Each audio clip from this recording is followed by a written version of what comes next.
പടർപ്പിലൂടെ ഇടയിലൂടെ കടന്നു വരുന്ന പെൺകുട്ടി. റിക്ഷ അതപ്പോ അങ്ങനെ എഴുതും. ട്രീ ട്രീ മതി.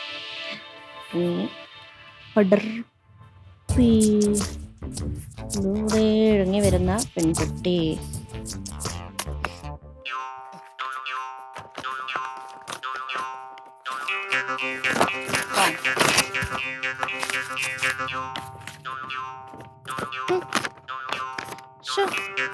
സ്ക്രിപ്റ്റൊക്കെ എഴുതാൻ വരെ സമ്മതിക്കണം. എങ്ങനെയുണ്ട്?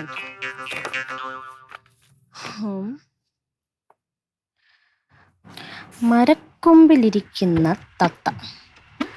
തത്തനെ നമ്മൾ ആദ്യം ക്യാമറ വെച്ച് കഴിഞ്ഞാൽ പിന്നെ നമുക്ക് ഒരു പെൺകുട്ടി ഇങ്ങനെ ഓടി വരുന്ന കാണിക്കാൻ പറ്റും. ദൂരേന്ന് ഇങ്ങനെ ഓടി വരുന്ന പെൺകുട്ടി. ദൂരം. ഹായ്. എന്താ അപ്പച്ചി? കുറച്ചു നേരം ഒന്ന് മിണ്ടായിരിക്കണം. കുറച്ച് ഏകാന്തത കിട്ടാൻ വേണ്ടിയിട്ടാണ് ഞാൻ ഇവിടെ വന്നിരിക്കണേ. നിനക്കാ ഏകാന്തത? അതെ. എന്തിന്? അപ്പച്ചി, ഞാൻ ഒരു കഥ എഴുതിക്കൊണ്ടിരിക്കുകയാണ്. അറിയാവുന്ന ആൾക്കാർ എഴുതിയാ പോരെ? നീ എന്തോന്ന് എഴുതാൻ? അത് എനിക്ക് എഴുതാൻ പറ്റൂല. തത്തയും മരക്കൊമ്പിലിരിക്കുന്ന കുരുവിയല്ല കഥ.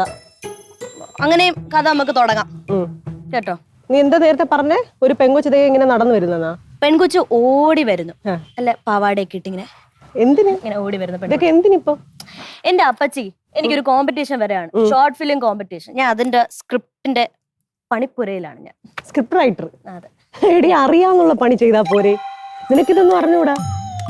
അത് പ്രത്യേക ടാലന്റ് ഒക്കെ വേണം. ബോൺ ടാലന്റ് ആയിരിക്കണം. മൾട്ടി ടാലന്റഡ് ആയിട്ടുള്ള ഈ പിങ്കിയെ പറ്റി അതെന്താണെന്ന് എനിക്കറിയോ? ആ വാക്ക് പൊങ്ങുന്നുണ്ടോ നീ ഉയർത്തിട്ട്? എന്നെ പറ്റി അറിയില്ല അപ്പച്ചി, ഒന്നും അറിയില്ല. എന്നെ പറ്റി അറിഞ്ഞൂടാ. ഈ ഷോർട്ട് ഫിലിം കോമ്പറ്റീഷൻ എന്തിന്?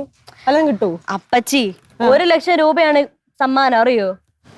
1 ലക്ഷം രൂപ? അതെനിക്ക് തന്നെ കിട്ടും, വേറെ കാര്യം. 1 ലക്ഷം രൂപ എന്ന് പറയുമ്പം കുറച്ചൊക്കെ എനിക്ക് തരൂ, ഞാൻ എഴുതുന്ന? കുറച്ചൊക്കെ എന്ന് പറയുമ്പോ ഇടി, എനിക്ക് ഭയങ്കര ജീവിതാനുഭവങ്ങളാണ്.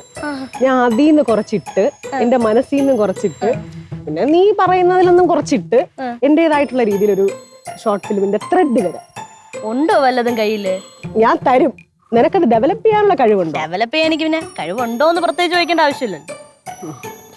പറയട്ടെ.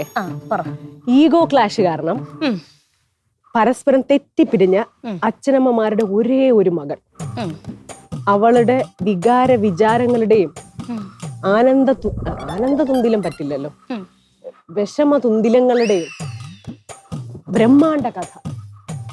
എങ്ങനെയുണ്ട്? ഏകാന്തതയുടെ കഥ, വിഷമത്തിന്റെ കഥ. കിട്ടിയാ? സൂപ്പർ കഥ. 1 ലക്ഷം രൂപ സമ്മാനം. 10,000 രൂപ എനിക്ക് തരുമോ? 10,000 വേണം? 10,000 വേണം. ചുമ്മാ എഴുത്ത് വരുമോ? ഇതിൽ എനിക്ക് വേണം ചില ചിന്തകളും കാര്യങ്ങളും ഒക്കെ. 10,000 അല്ലേ? അത് ഞാൻ തരുമോ? ഇതൊക്കെ എവിടെ നിന്ന് വരുന്നു അപ്പച്ചി? ഇത് ചെറുത്, എൻട്രി ലെവൽ, നിന്റെ ലെവൽ. ഇതിനേക്കാളും മേലെ മേലെ ഉണ്ട്. നീ ഇത് വെച്ച് എന്തെങ്കിലും ചെയ്യാൻ പറ്റുമോ നോക്ക് കേട്ടാ. എഴുത്. പിന്നെ ഷോർട്ട് ഫിലിം റിലീസ് ആകുമ്പോഴേ എഴുത്തിൽ എന്റെ പേരുണ്ടോ നോക്കും. എവിടെ നിന്നാലും കാണണം, ആ തരത്തിൽ എഴുതണം. എഴുതുവോ? വലുതായിട്ടുണ്ട്, ഇത്ര വലുപ്പത്തിൽ. എന്ത് വെക്കണം? ചിന്നു പാറവിള വീട്ടിൽ. ആ പായൊക്കെ പൊക്കി വെക്കണം കേട്ടാ. പൊക്കി തന്നെ വെക്കും. ഈശ്വരമുള്ള പേര്. എന്ത് പറഞ്ഞ? എടി, ഈ മറ്റേ ബ്ലോക്ക് ഉണ്ടല്ലോ. ബ്ലോക്കാ?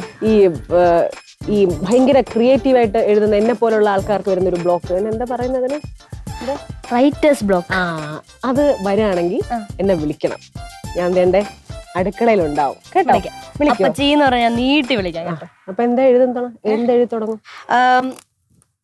അജന്ത ദുന്ദുലിതാവസ്ഥയിൽ ഒരു റൂമിന്റെ അറ്റത്തിരിക്കുന്ന പെൺകുട്ടി.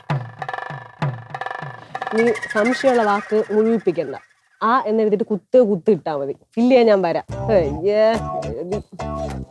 എഴുത്. അല്ലേ അജന്ത ദുന്ദുല? വേണ്ട, ഏകാന്തത മതി. ചിരിയും മൊഴിയും ചേരും തട്ടുപൊളിപ്പൻ കൂടാണേ. എന്നിഷ്ടം നിന്നിഷ്ടം ഒത്താലോ തന്നിഷ്ടം. പിടിപലി കളി ചിരിപൂരം മുരളയ്ക്കു പേര്.